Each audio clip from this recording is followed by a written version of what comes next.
নির্বাচন কমিশনের যেই আপনারা শিডিউলের মধ্যে রয়েছে, এগুলো কোন নীতিমালার ভিত্তিতে শিডিউলে অন্তর্ভুক্ত করা হয়েছে সেটার কোনো স্পষ্ট নীতিমালা নেই, 1 নম্বর বিষয়। 2 নম্বর বিষয় হচ্ছে শাপলাকে কেন ওই শিডিউলে অন্তর্ভুক্ত করা হবে না সেটারও স্পষ্ট নীতিমালা নেই।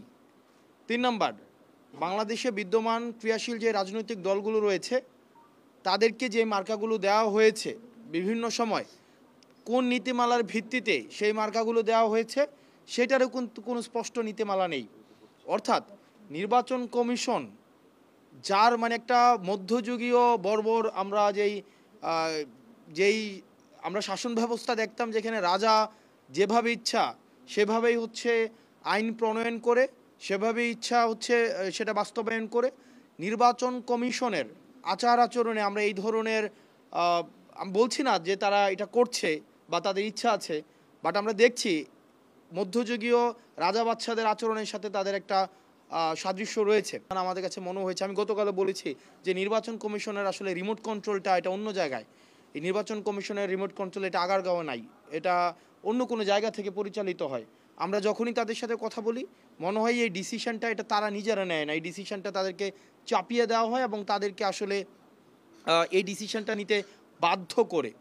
তো আমরা তাদেরকে বারবার আমরা জিজ্ঞেস করেছি, তাদের এই আচরণে আমাদের কাছে মনে হয় না যে তারা একটা সুষ্ঠু নিরপেক্ষ একটা নির্বাচন তারা পরিচালনা করতে পারবেন। এবং আমরা অবাক হয়েছি এই জুলাই পরবর্তী সময়ে নির্বাচন কমিশনের একজন সদস্য, উনি সাবেক উনি জাজ ছিলেন রহমানের মাসুদ, উনি বলছেন যে নির্বাচন যদি সুষ্ঠু করতে হয়, নির্বাচন যদি অংশগ্রহণমূলক করতে হয় সেক্ষেত্রে নাকি আওয়ামী লীগের অংশগ্রহণ প্রয়োজন। আপনি দেখেন এই পর্যায়ে উনি এই ধরনের কথা বলছেন, যে আমি নাম ধরেই বলছি যে উনি বলেন আওয়ামী লীগের নাকি অংশগ্রহণ প্রয়োজন। তো সেই ক্ষেত্রে দেখেন, আমরা আগের সময়ে এই ধরনের কমিশনে বসে রাজনৈতিক বক্তব্য বা এই ধরনের বক্তব্য অংশগ্রহণমূলক জনগণ একটা নির্বাচনে অংশগ্রহণ করছে কিনা সেটির উপরে আসলে নির্ভর করবে নির্বাচন কি অংশগ্রহণমূলক হচ্ছে কি হচ্ছে না।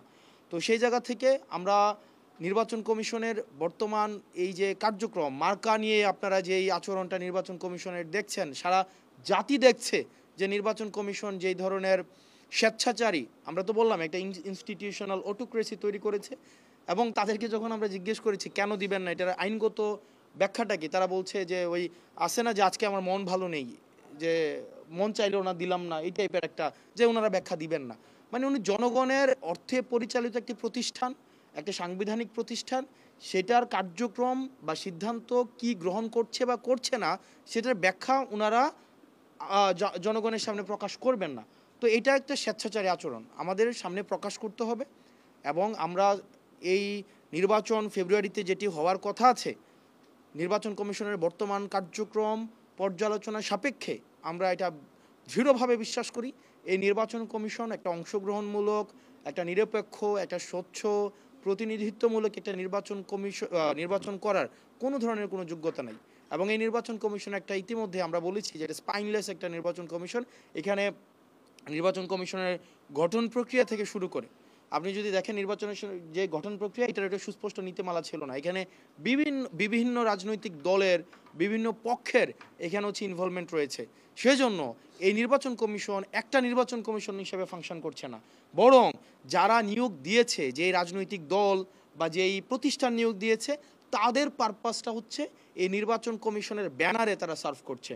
অর্থাৎ তারা ওই প্রতিষ্ঠানের যারা নিয়োগ দিয়েছে ওই প্রতিষ্ঠানের মুখপাত্র হিসেবে কাজ করছে।